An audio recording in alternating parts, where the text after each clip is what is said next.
किसी भी सब्जेक्ट को स्टडी कैसे करते हैं ताकि आप उसे बाद में ड्रॉ कर सकें। इसमें हम कलर और शेडिंग को भी स्टडी करेंगे ताकि हमें अंदाज़ा हो कि किस तरीके से लाइटनिंग वगैरह वर्क करती है। सबसे पहले हम स्टार्ट करते हैं मकड़ी से। अब इसका शेप समझने की कोशिश करते हैं। तो हमें यहाँ क्या दिख रहा है मैं बताता हूँ। एक सर्किल है, थोड़ा ओवल टाइप का, सर्किल नहीं है ओवल है, और उसके पीछे एक और ओवल है थोड़ा इस तरह का। ठीक, अब इन्हें हम शेप्स में कैसे तोड़ेंगे और इसको इंटरेस्टिंग कैसे बनाएंगे।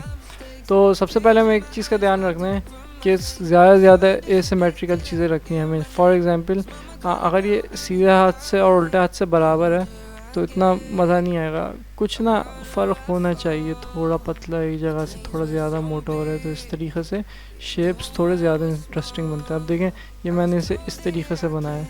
अगर मैं चाहता तो इसे ऐसा भी बना देता, मगर इसमें इतना इंटरेस्ट नहीं नज़र आ रहा है जितना इसमें। तो अभी देखिए मैं शेप को देख रहा हूँ, समझने की कोशिश कर रहा हूँ। हाँ ये ऐसी है, और अब इसको मैंने थोड़ा सा आए का ऐसा ड्रॉ किया। ठीक, अभी ये इसे फिनिश वर्क नहीं करना है, ये स्केच का खाली यही मकसद है कि हम बेसिक शेप्स को समझें। अब इसके पीछे है इसका डंक होता है आई थिंक यहाँ पे। ये नहीं, बहुत बड़ा बना दिया। इस वाली मकड़ी का छोटा है, अमूमन कुछ का बड़ा भी होता है। माइनक्राफ्ट में मैं देखा था, माइनक्राफ्ट की ड्राइंग बहुत अच्छी है। इसके हाथों की बारी, तो उसको मैं छोटे से बड़ा करूँगा और फिर ये एक और लेवल में बड़ा हुआ। अब इसका एक और हाथ इस तरह आ गया। यही टेक्निक हम दूसरे हाथों में भी इस्तेमाल करेंगे।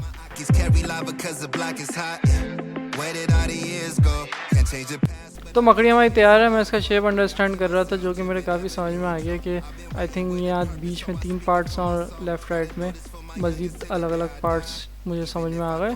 और इस तरीके से आप किसी भी ऑब्जेक्ट को स्टडी कर सकते हैं, आप उसके बेसिक शेप्स में चीज़ों को तोड़ें। अब मैं थोड़ा सा ब्रेक डाउन आपको दिखा देता हूँ। मैंने पहले इसको एक सर्किल कंसिडर किया, इसको ओवल, और इसको भी थोड़ा कटा हुआ सर्किल।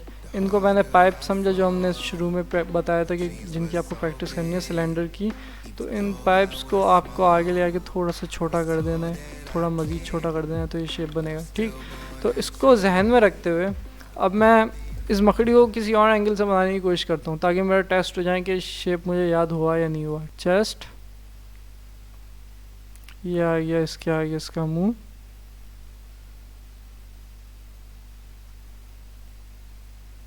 अब हम दोबारा चेस्ट पे बढ़ रहे हैं, और ये पीछे का आ गया डंक। लेयर को थोड़ा सा लाइट कर दूंगा, ये मैंने इसे लाइट कर दिया। ठीक, अब इसके ऊपर मैं हाथ बना के देखूंगा। तो हाथ को हम जिस तरह असली शेप्स में होते उस तरह निकालेंगे। ये रहा पहला हाथ। टांग, हाथ है या टांग है पता नहीं। टांग आगे वाली 2 टांगे हैं, पीछे वाली 2 हाथ है। कोई बायोलॉजी का स्टूडेंट है तो मेरी इस्लाह फरमाए।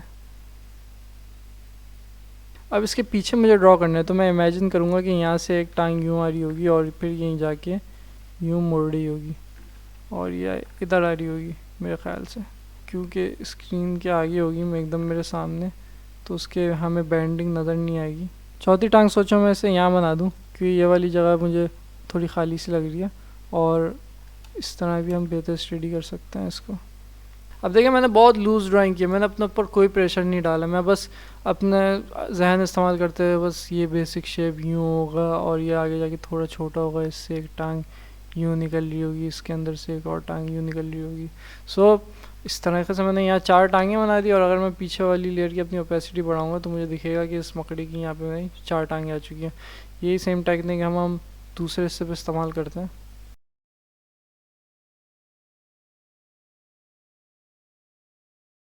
आपको जहन में अंदाज़ा लगाना है कि ये पहली टांग है और इसके पीछे वाली है तो वो इस तरीके से आ रही होगी, और इससे पीछे वाली है वो आई थिंक यहाँ से आ रही होगी। इस तरह आप बेसिक अंदाज़ा लगा लें। बाकी बहुत ज़्यादा टेक्निकल के लिए तो फिर 3D है, वरना 2D में तो आपको अंदाज़े के मुताबिक चीज़ें लगानी होती है। और ओवरऑल दिखने में काफ़ी अच्छी लग रही है, यानी पता चल रहा है स्पाइडर है, और इस एंगल से मैं ड्रॉ करने में कामयाब हो गया बगैर ट्रेस किए और बगैर कोई पिक देखे। मैंने खाली ये वाली तस्वीर देखी, इसका शेप अंडरस्टैंड किया, इसको यहाँ ड्रॉ किया दोबारा, और फिर इसको अलग अलग एंगल से ड्रॉ करने की कोशिश की ताकि मैं शेप्स इस तरीके से याद हो जाएं कि मैं बगैर देखे आराम से बना सकूँ, क्योंकि मैंने बेसिक शेप्स की फॉर्म में इसको याद किया है। पहला शेप थोड़ा ऑर्गेनिक था, अब हम बढ़ते हैं ज्योमेट्रिकल शेप की तरफ। तो हमारे पास ये माइक है, कुछ चीज़ें माइक में आपको थोड़ी पेचीदा लगेंगी, इस वजह से मैंने ये ज्योमेट्रिकल शेप चूज़ किया है। तो देखें यहाँ पे अगर हम इसे गौर से देखें तो इसमें एक सर्किल बाहर है, ठीक, इसके अंदर एक और छोटा सा सर्किल है, उसके अंदर ये सिलेंडर का शेप है जिस पर माइक लगा हुआ है, और फिर बाहर यहाँ पे कुछ शेक को ब्रेक करने वाले स्टैंड है जिससे रस्सियाँ निकल के इस पर लग रही हैं।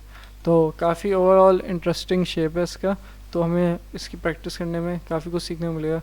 ये पहला सर्किल, और इसको थोड़ा सा करीब ला के यहाँ से एक और सर्किल निकाला मैंने। नहीं ये बहुत करीब से हो गया, थोड़ा और हाँ ऐसे सही है। तो देखिए मैंने 2 सर्किल बनाए, और अगर मैं कंट्रोल T दबाऊँगा तो ये इस ट्रांसफॉर्मेशन मोड में आ जाएगा। अब फिर दोबारा कंट्रोल दबा के अगर इसे मैं मोड़ूंगा इस तरीके से, तो हमें एक एंगल में मुड़ा हुआ ये दिखेगा, जिसे मैं एज अ माइक के रेफरेंस के तौर पे भी यूज़ कर सकता हूँ, या फिर इसको हम इन सिलेंडर्स की मदद से ज़्यादा बेहतर तरीके से पहचान सकते हैं। ठीक, अब मैंने इसकी एक और कॉपी निकाली, कंट्रोल T दबाया, और इसको मैं थोड़ा मज़ीद ऊपर ले गया, बीच वाले सर्किल को थोड़ा और ऊपर, तो ये हमारे पास एक और थोड़ा अलाइनमेंट के लिए शेप आ गया। अब मैं दिखाता हूँ मैं इसको इस्तेमाल कैसे करूँगा।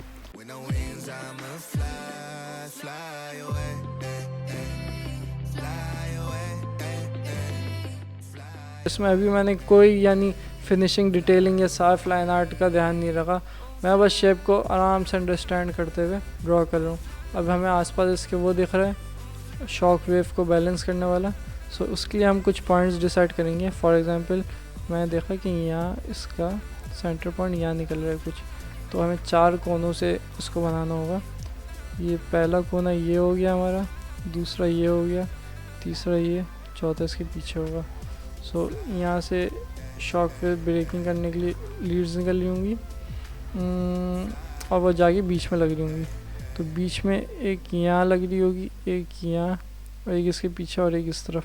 ठीक, तो अब हम वो बनाते हैं शॉक वेव ब्रेक करने वाले। तो ये एक स्टिक यहाँ पे लगी हुई है इस तरीके से, एक सामने लगी हुई है। अच्छा, इस चीज़ से कई लोगों को डर लगता है ना ऑब्जेक्ट के ऊपर दूसरा ऑब्जेक्ट बनाने में, तो इसमें बना दें यानी ये पिछला हिस्सा फिर मिट ही जाएगा। तो एक यहाँ पे बनी हुई है स्टिक, और एक इसके पीछे बनी हुई है। अब इनसे जो रस्सियाँ आएंगी वो इधर से निकली, इधर आ गई, फिर इधर से निकली, फिर इधर आ गई, फिर अंदर जा रही हैं, ये वाली भी अंदर जा रही है, ये वाली एक और अंदर जा रही है, और इसका दूसरा हिस्सा अंदर जा रहा है, ये वाला हिस्सा भी अंदर जा रहा है। अब ये जो अंदर रस्सियाँ हैं इसको भी अंदर से मैं कनेक्ट कर दूँगा मज़ीद। अब इसमें कोई मसला नहीं है, काफ़ी गंदा हो रहा है, रफ़ हो रहा है, तो इसकी सफाई की स्टेज में इसको साफ़ किया जाता है। अभी तो खाली शेप अंडरस्टैंड करना है, अभी वो बेसिक डर ख़त्म करना है अपना, जो इस तरह चीज़ों को आगे पीछे बनाने में होता है, या शेप समझने की जो मुश्किल होती है उसमें होता है। आप माउस ले लें, अपना कीबोर्ड ले लें, आप अपनी पेंसिल ले लें, और उसको बेसिक शेप्स में तोड़ के ड्रॉ करने की कोशिश करें, तो आपको शेप्स स्टडी करने में आसानी होगी। जो चीज़ आपको असली में नहीं दिखे उसकी पे एक इंटरनेट में सर्च कर लें। बस इस बात का ध्यान रखना कि आपको फ़ोटोग्राफी लिखना है उसके आगे। अमूमन नॉर्मली गूगल पे हम सर्च कर देते हैं ना, जैसे रोबोट सर्च कर दिया तो हो सकते हैं नॉर्मल से कुछ आ जाए, लेकिन अगर आप किसी भी चीज़ के आगे फ़ोटोग्राफी या कॉन्सेप्ट आर्ट लिख देंगे तो आपके सामने मज़ीद इंटरेस्टिंग पिक्स आएंगी स्टडी करने के लिए।